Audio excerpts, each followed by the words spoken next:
everyone, Gail here from Sober Bliss. Now today I'm really excited because I'm talking to the fabulous Angie, who runs the inspirational blog Lifting Weights Not Wine. Hi Angie. Hi. Thank you so much. It's lovely to meet you. Thank you so much for talking to me today. I just want to explain to people who haven't seen your blog already. Your blog's called liftingweightsnotwine.com, and it's all about your journey after you quit drinking and what you've achieved since then, which is obviously weightlifting among other things. So you decided to stop drinking in 2016, is that right? In November? November 2016. After a number of attempts of trying to stop, I finally did it. Yeah. 2 years, so it's a pretty good feeling. It's amazing. It's amazing. So what made you decide that it was time to stop, and how is this time different from previous attempts?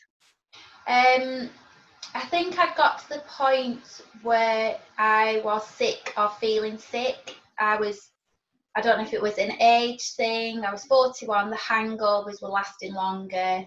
And I felt like it was impacting my family time, especially at the weekends, because I was a big weekend drinker, not necessarily drank a lot in the week, but I did drink a lot at the weekends, didn't have an off switch.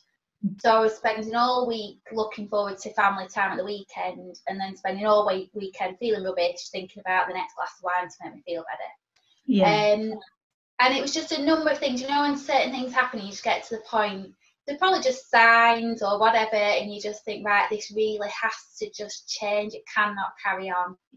So I just felt that bad, I just knew it had to change, and I think I had that as my determination. It was like there was no other option, you know, I wanted things to be different, I wanted to feel better about myself and be the best person that I could be for my children and for my family. So one of the first things I did was I'd hovered around on all the online groups, not really commented on anything because thinking I'm still drinking, I can't comment, but I did, and I just wanted to be one of these people that had stopped. So I first emailed Claire Pooley, who does the Mummy Was a Secret Drinker, the Sober Diaries, and she emailed me back, and she was just saying, you know, you can do it, and that just gave me the confidence really to think, gosh, I could do this, you know. So it's just a number of things really that all came together and just give me that last big push to do it. Yeah. Wow. And once you decided, okay, that's it, I'm going to stop, you said that you wanted to become the best version of yourself. So you decided to get into exercise and healthy living. So how did the weights come from that then? Is that what you decided, okay, I'm going to stop drinking and I'm going to start lifting weights? Or I'd always admired the strong, not skinny, sort of, not curvy a woman, but strong. I have always admired people like that. I thought, gosh, it must be amazing to be like that. And one of my best friends, just by chance, obviously met someone who was a personal trainer, who set up a gym in the garden basically, so he's a personal trainer from home. So I started going there while I was still drinking, but it was hit and miss. So I'd have a couple of good weeks and then a horrendous hangover that lasted like up till Wednesday, Thursday, where I'd just eaten like rubbish for 3 days, and I was like, start next week. So I just wasn't consistent with it. So my weights weren't going up, I wasn't seeing any results because I was hit and miss with it. So it's when I stopped drinking, I realised I've got an addictive nature, and I knew I could have turned to food quite easily, and I thought I'm more of a foodie than I've ever been. But I just thought, if I'm going to do this, I'm going to do it big time and change how I look and how I feel about myself. I think when I felt so rubbish, I just wanted to feel so good, and I knew that by doing the weights I knew the option was there to do it through Gaz, who's the personal trainer. And it was just a case of, I just loved doing it, and I had the energy, and the every Monday, like every week, I wanted to be on it. So it was just the consistency of doing it, and you just feel like you're getting stronger and stronger, like mentally and physically. So I sort of fell into it, really. It wasn't something I was determined to do. Just become my new thing, I suppose. Yeah, but you've only been able to achieve that and achieve the consistency because you stopped drinking. Definitely. My mind now is on it all the time, instead of being in fits and starts and a healthy day, a rubbish day, or it's now like every day. Yeah, you have off days. Everyone has off days. Yeah. I mean, I'm hormonal, I'm 43. So it's like some days are worse than others. But I think you just feel more positive in general. I just feel more positive through not drinking. Yeah. And I just want to live as long as I can, be as healthy as I can, you know. And I do try and balance it where I eat what I want to eat at weekends, but the majority of the time I'm just eating what's good for me, and that's what I want to eat now. You know, I'm not craving all the stodgy food, with a hangover. Yeah. So what is it then about lifting weights in particular that you really enjoy?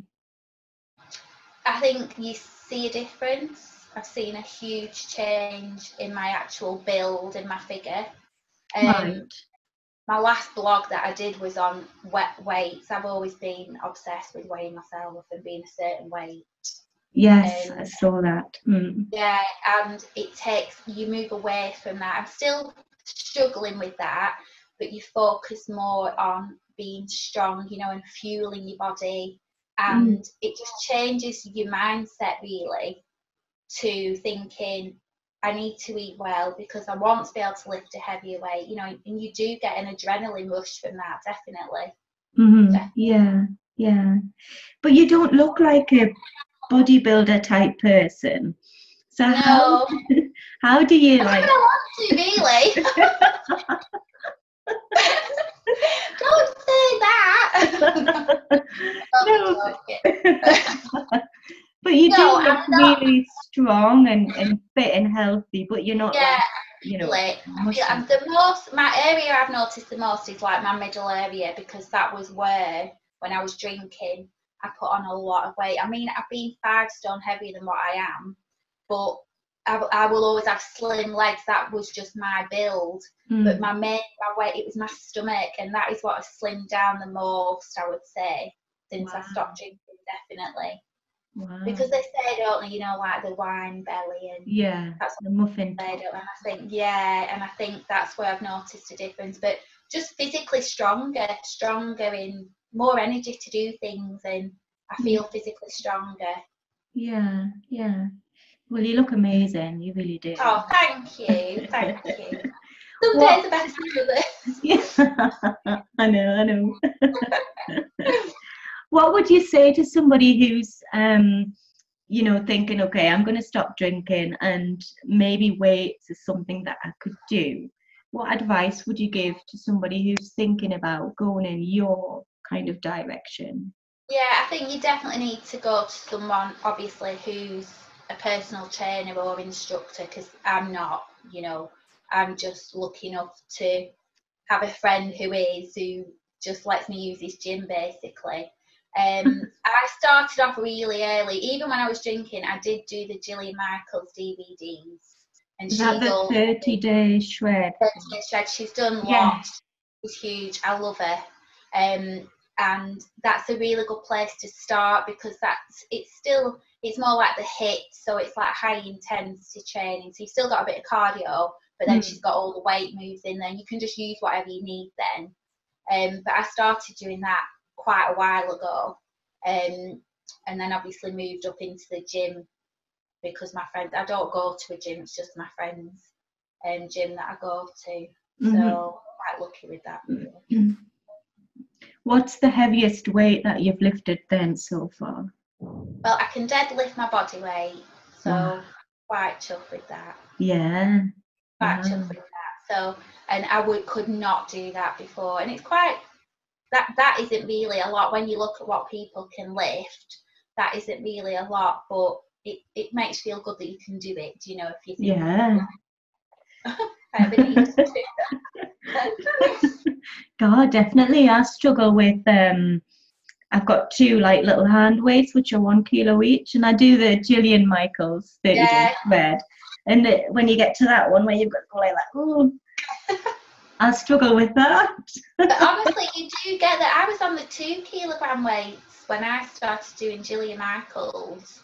And with the deadlift, that's like on the big bar, you know, when you're bending over. So that's not just with those, probably like the 8Ks I'm on. So you definitely get it. It's like I said, you've just got to stay at it. But if you're starting out, I would definitely go and see someone, you know, who can help you, like in a gym or something. Yeah, professional person. Yeah, yeah. Tell me then about the other challenges that you do, because at the minute you're doing a 60-day fitness challenge, is that right? I don't really know how these have started. Well, I had no intention of doing these when I started my Instagram page, but it just gave me a focus to put something on every day, because I was a bit, one day I'd post something, then I wouldn't.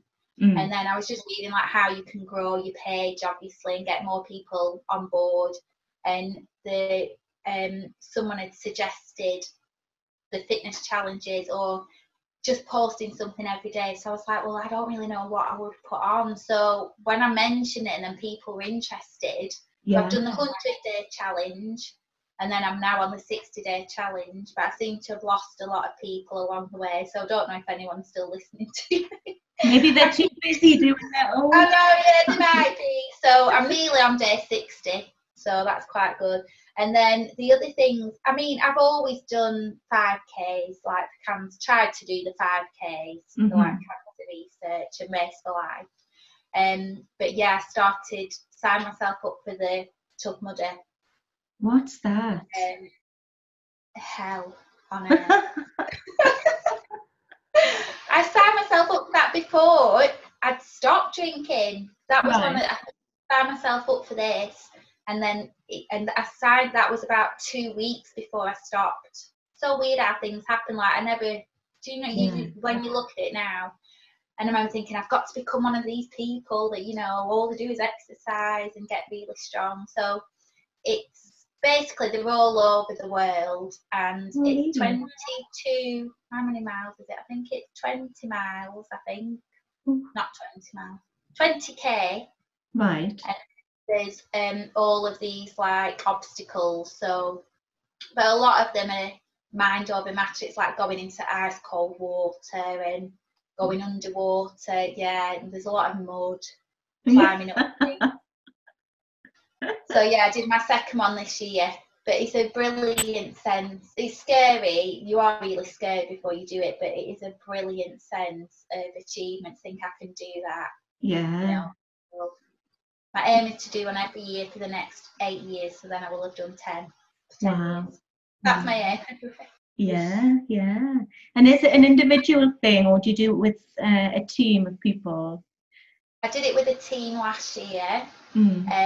Of friends, and then I signed up and no one else signed back up, so I had no one else to do it with, and then my husband felt sorry for me, so he did the last one with me. So he signed up to do it with me, so they all left me, all my friends. I was like, I can't believe you've left me. They were like, it's crazy. So yeah, I did it with my husband. So and how did he get on?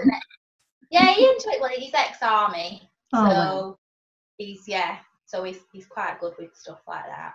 Yeah, things that he does just every day to warm up. yeah, something like that. So what is it then that you love the most about your new Sober Life? Not just the exercise and getting strong, but in general. I think the main thing is just feeling more balanced and present. Just I feel like I can deal with things so much better. and I just know I've always tried to be the best mum that I can be for my children, but I just know now that I'm being like that 100% of the time. And it's not just a case of certain nights if you've got friends round and you're like trying to rush them off to bed. And, you know, I very rarely did that, but I was aware that I was doing it. And I know now that's gone. They're always at the front of my mind. Whereas in the past, after a certain number of glasses of wine, they've gone further and further back because all you think about is the wine, you know. And I don't want that to sound awful. I've never like neglected them or anything like that. But I just know now that they've got the best of me as their mum. And I think that's one of the main things. And the hangover-free mornings, I mean, they are just always... Of course. Especially at the weekend. I'll always love those still. Yeah. On it straight away, you know. I know what you mean. Sunday mornings now for me are just the best ever, because you wake up earlier than what you would have done. You've got the whole day to yourself and you can do stuff with a clear head and a positive outlook on the day. Definitely. And not every day is like that. Some mornings you still wake up and you're like, oh gosh, Monday morning, but then you that's still, even my bad days are better than even my worst days sober are better than the days when I was hungover or drinking. Definitely. I agree with you. Yeah, totally the same. Yeah, for me as well, it's my kids. Like you said, you don't really mean to kind of push them to the background, but when you're drinking, it takes over and you're in your own little bubble. And I got to a point where I felt like I was maintaining them, you know what I mean? They were well fed, they were bathed, you know, homework was done, they were well turned out. But there was just something lacking as soon as, for me it was beer, I was a beer drinker. So as soon as you know, cracked open your beer, then that was it. It was me time, even if that meant the whole afternoon. So they kind of did get pushed to one side, which is...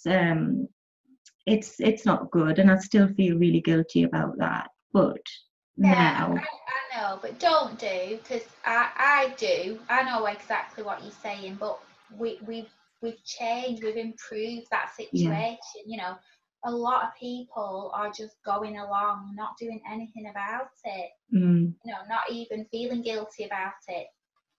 So we shouldn't feel bad.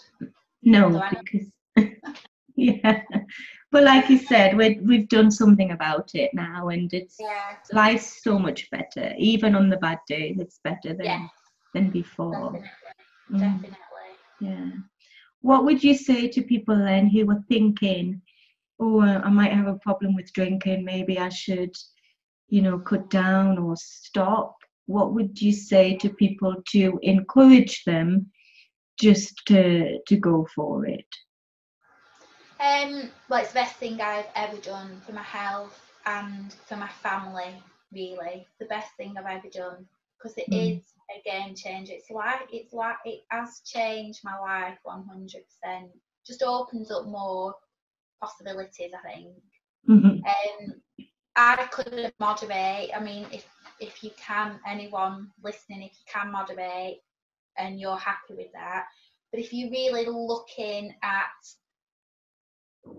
cutting down, if you're looking at cutting down, or you're even thinking about, do I drink too much? You probably do. You know, you probably do. Like, they advise now, don't they, that no level of alcohol is safe to drink, you know. So it's, people are changing, but if you're not enjoying it, definitely just look at doing something about it. One of the main things that changed me was I read the Jason Bale Kick the Drink. I don't know if you've read that. Yes, I did read it. And I think people have like split view on it, but I felt like it worked for me totally. Okay. It was like hypnotised. I felt like it hypnotised me. It was like I went from feeling like I was missing out on not drinking. I felt like I was going from looking at people like, oh, look at them being able to have a glass of wine, to going, oh my gosh, why are they drinking that wine? It's like it changed in my head. It just flipped a switch, and it was like, I'm not missing out on anything by not drinking. Whereas, you know, I've done tried dry January, which was just horrendous for me and everyone around me, because it was just him. I've never done sober October, but I tried the dry January, and all the time I was like, I couldn't wait for February. Like, I felt like all January I was just deprived. I didn't go out. I missed out on so much things. Like, no, I'm not drinking. I'm just going to go to bed. I was grumpy. Yeah. Whereas when I actually gave up, it was nothing like that. It was like, yes, I'm not drinking, you know, and I'm still going to carry on. And because it was Christmas time, I stuck to all the things that I planned. And I just thought, I'm not going to not go to these things. And I think that helped a lot, because I wasn't missing out on anything. Exactly. Go out and have a really good night still without drinking. And without the hangover the next day. Yeah, Mm-hmm. Yeah, definitely. Yeah, I think that's the kind of switch that really, really helps people.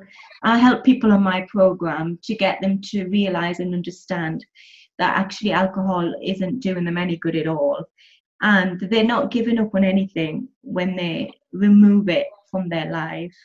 And it's really inspiring to talk to you, because it just goes to show that there's so much more you can achieve once you make the decision to stop drinking, and you don't feel like you're missing out at all. In fact, you feel and you do gain so much more just by making that switch and taking that first step. Yeah.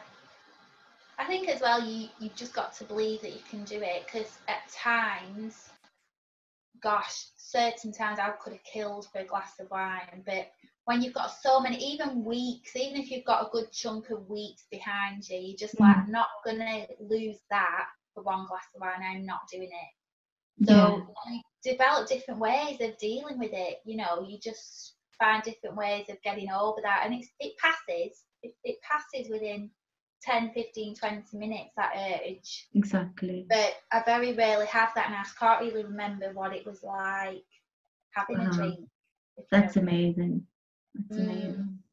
What did you do then in the early days? Because that's what people struggle with, I think, in the beginning. Yeah. How to get through, you know, the first week, the first couple of weeks. How did you get through that? Well, I had the run up to Christmas, so there was chocolate and food everywhere.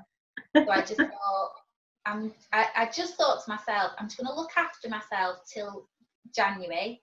And then I'm going to get on it with looking like being healthy. And so I just did runs, walks.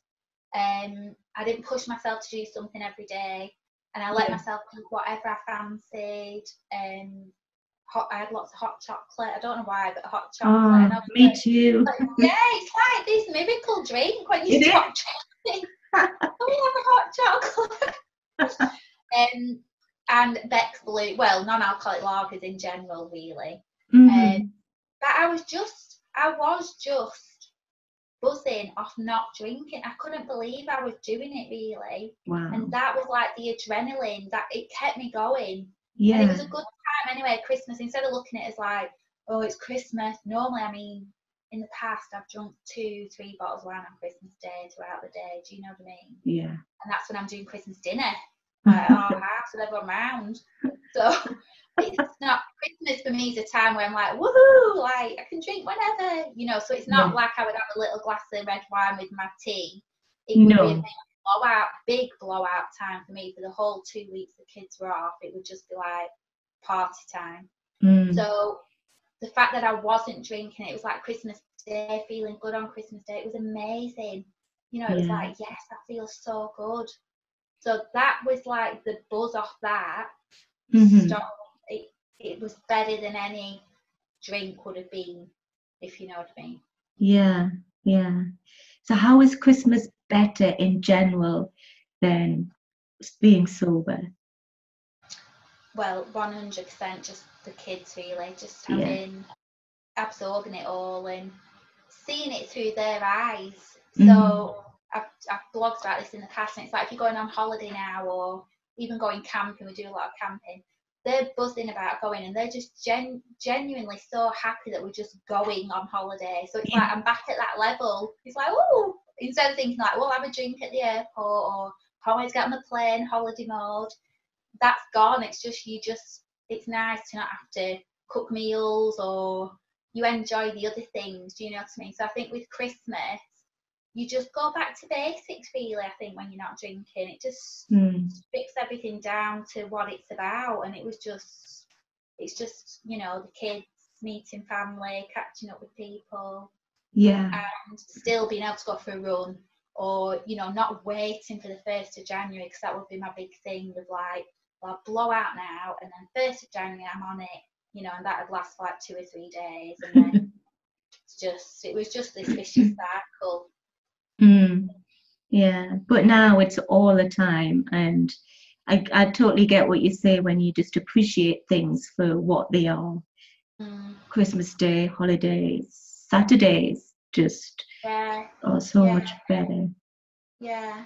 I think I always say, because with not drinking, it's like the good times are good, the bad times are bad still, but your good times are like really good. It's like you really appreciate it. You still have your bad times, but the good times, you feel like you are really, you know, it's your true feelings, isn't it? You're not masking it.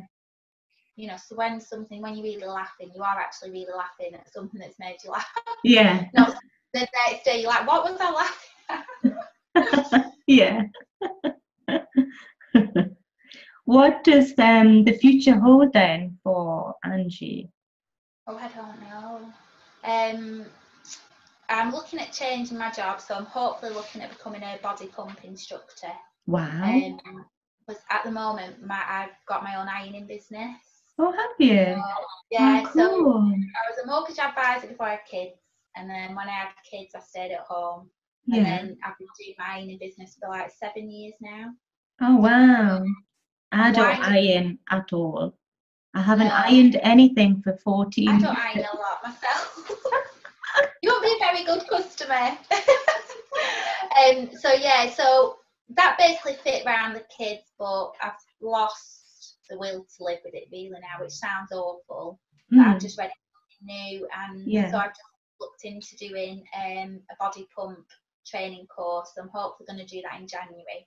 Wow. And just take it from there, really. Just, I don't know, I've not got any major plans. I suppose it's just seeing what happens, you know, and just carry on doing what I'm doing, really. Yeah. Wow, it sounds amazing. It really does. And none of this would have been possible, though, if you'd carried on in the cycle of drinking, regret, and not doing anything about it. No. I wouldn't have believed I wouldn't have believed in myself that I could do it, you know. And it's like with my job, it just got me through the week. It was like to get through the week to Friday, and then it was like, I don't know, just chill. Yeah, it was like having wine was my chill out, which now it's crazy because it just wasn't. There was nothing relaxing about it, really. No, that's true. Yeah. What do you do now then to chill out? Lots of snuggles on the settee with the girls. DVDs, walks. We've got an 8-month-old puppy, so we do a lot of walks with him. I've not read for ages, but if I do get a good book, I will read. But it's just finding the time, isn't it? But I think with exercising, I find that quite relaxing afterwards. I always feel recharged and re-energized. Nothing major, really. Yeah. Oh, is there anything you'd like to say to anybody who's watching this? Any final words of advice or wisdom? If you're unhappy with how you are, you can change it. No matter what that is, you can change it. And stopping the drinking was the biggest game changer for me, 100%, because it just allows you to be who you are and do what you really enjoy. You know, the stuff I was doing when I was drinking, if I was enjoying it, I wouldn't have needed to drink. You know? And it's like in Jason Bale's book, he says, you know, if you're meeting up with friends and you haven't seen them for a while, you can't wait to see them. Why do you need to drink? You should just be happy that you go and see them. Exactly. And, you know, it's like watching DVDs with the girls, and I'd have a bottle of wine on the side. And now it's just crazy that I did that. But you can start. And, you know, I'm 43 and it's in my mind all the time. You see all the young girls on Instagram, you're thinking, oh gosh, you know, am I too old for all this? But you're not. You are never too old to change. No. You know, your life, what you want to do. If you're unhappy, just do it. Just do it. No matter what it takes, you can do it. Yeah, yeah. Wow. You know, just start small, and one day at a time, it happens. It's not overnight, definitely not, but it does happen. Yeah. Oh, wow. Thank you, Angie. Oh, you're welcome. We could talk all day. Yeah, we could. You know, oh my gosh, shut up. I know. If you want to read Angie's blog, which I really encourage you to do so, it's called Lifting Weights Not Wine, and I'll put the link in the description on the video and also on my blog. And just get in touch if you want some advice or you just want to chat, then get in touch. And I'm here to help you. And I really hope that you found Angie as inspirational as I have. And you really do make the effort to make a change and do something more exciting with your life that doesn't involve sitting on the settee with a glass of wine every night.